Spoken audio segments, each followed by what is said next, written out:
Chào mừng các bạn quay trở lại với Med Channel, kênh thông tin tổng hợp tin tức y tế hàng tuần. Từ ngày 10 tháng 5 năm 2019, Bộ Y tế đã bắt đầu đưa thuốc Buprenorphine vào việc điều trị nghiện các chất dạng thuốc phiện. Vậy, thông tin này là như thế nào? An sẽ không để các bạn chờ lâu, hãy cùng An đến với bản tin tuần này nhé! Ma túy là những chất kích thích khi sử dụng có thể gây nghiện. Ma túy có nhiều loại như ma túy tự nhiên, ma túy bán tổng hợp, ma túy tổng hợp. Có nhiều tên riêng được sử dụng cho các loại ma túy cho mỗi dạng khác nhau như bột, chất lỏng, tinh thể ở mỗi nơi cụ thể. Một số tên phổ biến mà chúng được gọi là cannabis cần sa, dùng để chỉ lá, hoa, thân và hạt khô từ cây cannabis sativa, cây gai dầu hoặc cannabis indica và là chất bất hợp pháp được sử dụng phổ biến nhất. Heroin là một loại thuốc opioid, thuốc phiện được làm từ morphine, một chất tự nhiên được lấy từ vỏ hạt của cây anh túc khác nhau. Cocaine là thuốc kích thích gây nghiện mạnh được làm từ lá của cây coca. Nghiện còn được gọi là rối loạn do sử dụng chất gây nghiện, là một tình trạng sức khỏe mãn tính, trong đó những người dùng ma túy tiếp tục dùng chúng bất chấp tác động tiêu cực đến sức khỏe hoặc cuộc sống của họ. Về cá nhân, những người bị nghiện có thể có một khoảng thời gian khó khăn khi tự mình từ bỏ việc dùng ma túy. Những người bị nghiện thuốc phiện, khi họ ngưng dùng thuốc, họ thường thèm thuốc hoặc bị thôi thúc mạnh mẽ và bị đau cơ, buồn nôn và nôn dữ dội. Đây là những triệu chứng của việc cai thuốc phiện. Họ có thể tiếp tục trải qua sự thèm thuốc hoặc thôi thúc mạnh mẽ trong nhiều tháng hoặc thậm chí sau nhiều năm khi họ ngưng dùng. Những triệu chứng này có thể khiến một người quay trở lại sử dụng thuốc phiện ngay cả sau thời gian kiêng khem và mặc dù không muốn. Theo báo cáo của Bộ Công an, trên toàn quốc hiện có hơn 225.000 người nghiện ma túy có hồ sơ quản lý, trong đó trên 69% người nghiện các chất dạng thuốc phiện. Với người nghiện các chất dạng thuốc phiện, cả nước có hơn 54.000 người đang được điều trị bằng methadone. Methadone là thuốc có lịch sử sử dụng lâu nhất trong việc điều trị rối loạn do sử dụng thuốc phiện, được đưa vào sử dụng từ năm 1947. Một số lượng lớn các nghiên cứu hỗ trợ hiệu quả của methadone trong việc giảm sử dụng thuốc phiện. Buprenorphine được phê duyệt lần đầu tiên vào năm 2002, hiện có sẵn hai dạng là đơn độc và kết hợp với chất đối kháng thụ thể opioid naloxone.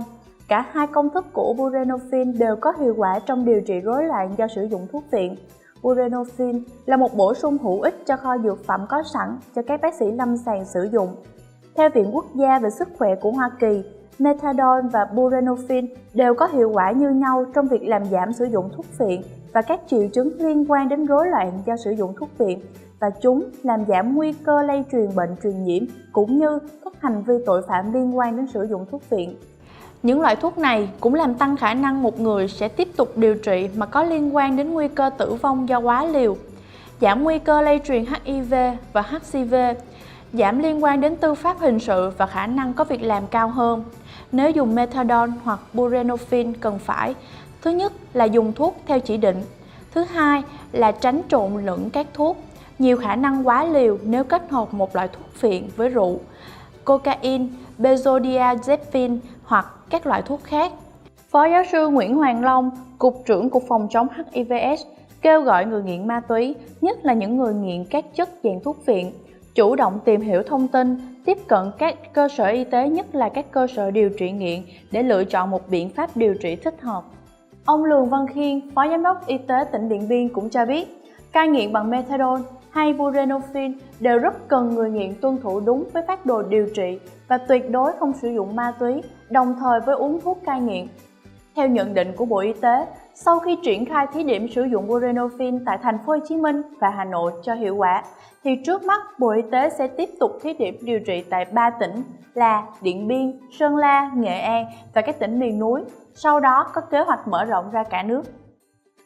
Bệnh chàm là một thuật ngữ về các tình trạng y tế mà khiến da bị viêm hoặc bị kích ứng. Loại phổ biến nhất được gọi là viêm da dị ứng hay chàm dị ứng.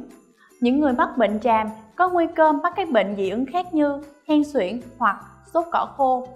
Phát ban thường xuất hiện nhất trên mặt, mặt sau của đầu gối, cổ tay, bàn hoặc bàn chân. Nó cũng có thể ảnh hưởng đến các vùng khác. Bất kể phần nào của da bị ảnh hưởng, bệnh chàm hầu như luôn luôn bị ngứa. Đôi khi, ngứa bắt đầu trước khi phát ban xuất hiện. Các vùng bị ảnh hưởng thường có biểu hiện rất khô, dày và có vảy. Ở những người có làn da trắng, những vùng này ban đầu có thể xuất hiện màu đỏ và sau đó chuyển sang màu nâu.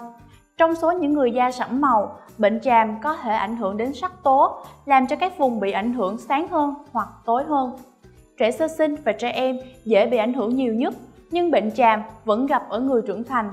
Ở trẻ sơ sinh, phát ban ngứa có thể tạo ra một tình trạng chảy nước, đóng vảy xảy ra chủ yếu trên bề mặt và da đầu. Ở trẻ em, các nếp nhăn bên trong của đầu gối và khuỷu tay thường bị, nhưng các mảng có thể xuất hiện ở bất cứ đâu. Bệnh tràm thường là một vấn đề mãn tính đối với nhiều người. Bệnh tràm mãn tính được đặc trưng bởi da cực kỳ ngứa, khi bị trầy xước trở nên viêm và bị bao phủ với những mụn nước dễ rạn nứt. Nguyên nhân chính xác của bệnh tràm vẫn chưa được biết, nhưng nó được cho là có liên quan đến phản ứng quá mức của hệ thống miễn dịch của cơ thể với chất gây kích ứng. Chính phản ứng này gây ra các triệu chứng của bệnh tràm.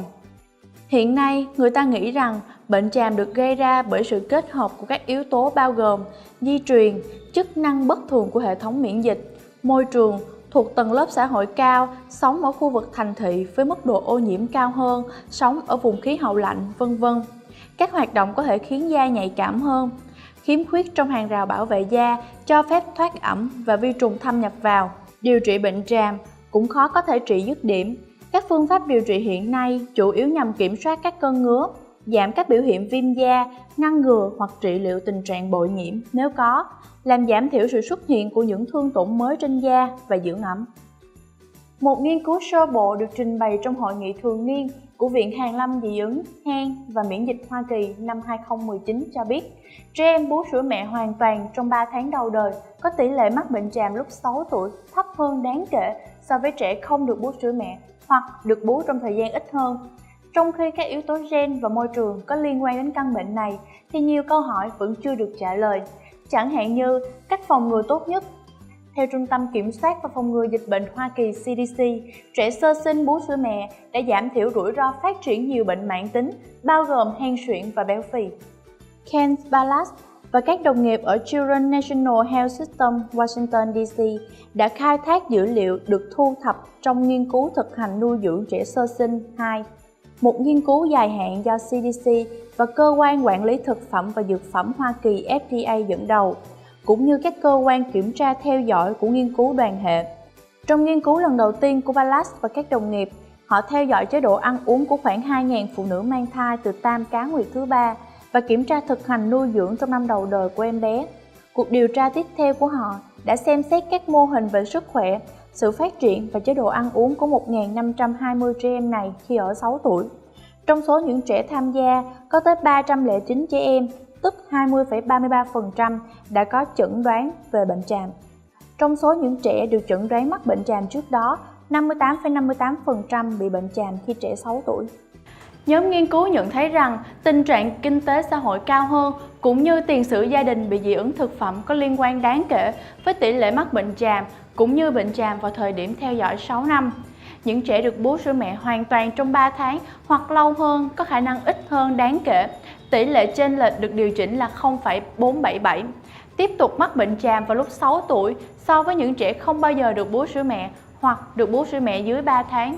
Ballas cho biết thêm, mặc dù nuôi con bằng sữa mẹ hoàn toàn có thể không ngăn trẻ em bị bệnh tràm, nhưng nó có thể bảo vệ chúng khỏi bị bùng phát kéo dài. Do ảnh hưởng của các biến số xã hội học và tiền sử gia đình mắc bệnh dị ứng đối với khả năng phát triển bệnh tràm, nhóm nghiên cứu đã sử dụng mô hình hồi quy logistics đa biến để kiểm soát các yếu tố này. Ballas nói, các bước tiếp theo của chúng tôi sẽ khám phá cách thức ăn kiêng của mẹ trong khi đang cho con bú. Bà cũng đưa ra những câu hỏi liệu cho con bú lâu dài có tác dụng bảo vệ chống lại bệnh tràm sẽ tiếp tục ở tuổi thiếu niên và trưởng thành hay không. Đến với tin tiếp theo. Theo một nghiên cứu mới, điều trị bằng thuốc có thể hiệu quả trong một tình trạng có khả năng đe dọa tính mạng liên quan đến xơ gan và các bệnh gan mãn tính khác. Gan là cơ quan nội tạng lớn nhất và nặng nhất. Nó xử lý bất kỳ thứ gì mà chúng ta ăn, uống và phân ra để cơ thể sử dụng hoặc loại bỏ. Gan cũng lưu trữ vitamin và giúp giải độc cho cơ thể. Và đó là lý do vì sao thực sự rất quan trọng để giữ cho gan trong trạng thái tốt nhất. Khi gan không hoạt động bình thường, cơ thể sẽ không hấp thụ, lưu trữ hoặc sử dụng tất cả các chất dinh dưỡng từ thức ăn, dẫn đến đầy hơi, táo bón, năng lượng thấp và giảm cân khó được cứu vãn. Nếu không có gan khỏe mạnh, gần như không thể có sự trao đổi chất hoạt động đúng, tuần hoàn khỏe hay các hormone cân bằng và tiêu hóa mạnh.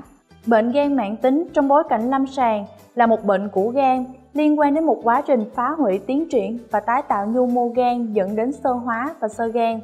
Bệnh gan mãn tính ám chỉ đến bệnh gan kéo dài ít nhất trong khoảng 6 tháng. Nó bao gồm một phạm vi rộng các bệnh lý gan, kể cả viêm gan mãn, xơ gan và ung thư biểu mô tế bào gan. Tuy nhiên, không cần phải có toàn bộ các tổn thương đó. Các điều kiện liên quan đến bệnh gan mãn tính có rất nhiều và có thể được phân loại như sau. Thứ nhất, nguyên nhân do virus, viêm gan B, viêm gan C, CMV, EBV và virus sốt vàng gây viêm gan cấp tính. Thứ hai, ngộ độc và thuốc, bệnh gan do rượu, paracetamol có thể gây tổn thương gan cấp tính. Thứ ba, chuyển hóa, bệnh gan nhiễm mỡ không do rượu, bệnh thạnh dư, sắc mô, bệnh Wilson. Thứ tư, nguyên nhân phản ứng tự miễn, xơ gan mật nguyên phát, viêm xơ cứng đường mật nguyên phát và cuối cùng các nguyên nhân khác, suy tim phải. Việc điều trị bệnh gan mãn tính phụ thuộc vào nguyên nhân. Các điều kiện cụ thể có thể điều trị bằng thuốc bao gồm corticosterol, interferon, thuốc kháng virus, axit mật hoặc các loại thuốc khác. Điều trị hỗ trợ cho các biến chứng của bệnh xơ gan bao gồm thuốc lợi tiểu, albumin, vitamin K, các sản phẩm máu, kháng sinh và liệu pháp dinh dưỡng. Những bệnh nhân khác có thể yêu cầu phẫu thuật hoặc cấy ghép. Cấy ghép là cần thiết khi điều trị bệnh gan thất bại là không có sự thay thế khác. Xơ gan là một bệnh gan mãn tính được đặc trưng bởi sự thoái hóa của các tế bào, viêm và xơ dày mô. Thông thường, bệnh phát triển chậm qua nhiều tháng hoặc nhiều năm. Tổn thương kéo dài khiến mô gan bình thường bị thay thế bởi mô sẹo, gan mất khả năng hoạt động bình thường. Tổn thương nghiêm trọng có thể dẫn đến suy gan và có thể tử vong. Lạm dụng rượu, viêm gan do nhiễm virus B và C là nguyên nhân phổ biến nhất của bệnh xơ gan. Các nhà nghiên cứu Mayo Clinic đã tìm ra một liệu pháp mới tiềm năng điều trị hiệu quả trong một tình trạng có khả năng đe dọa đến tính mạng liên quan đến xơ gan và các bệnh gan mãn tính khác.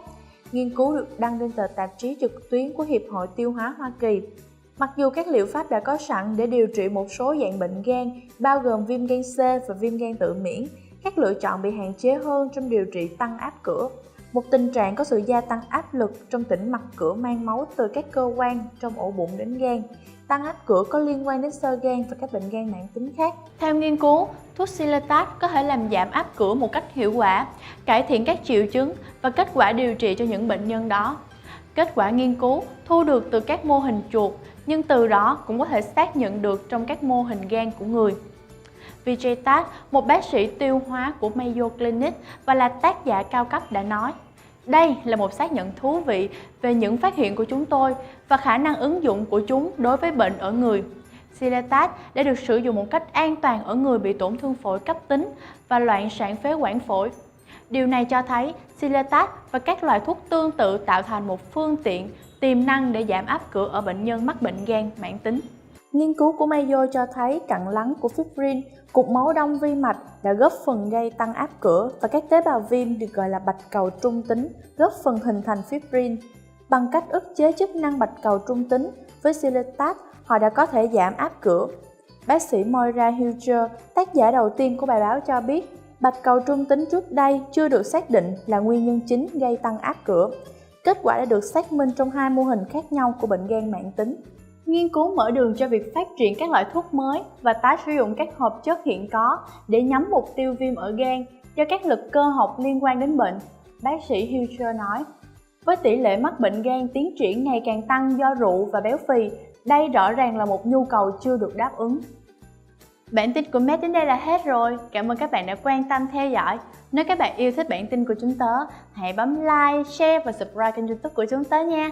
An xin thay mặt Med Team chúc các bạn cuối tuần vui vẻ. Xin chào và hẹn gặp lại các bạn ở bản tin tuần sau. Bye bye!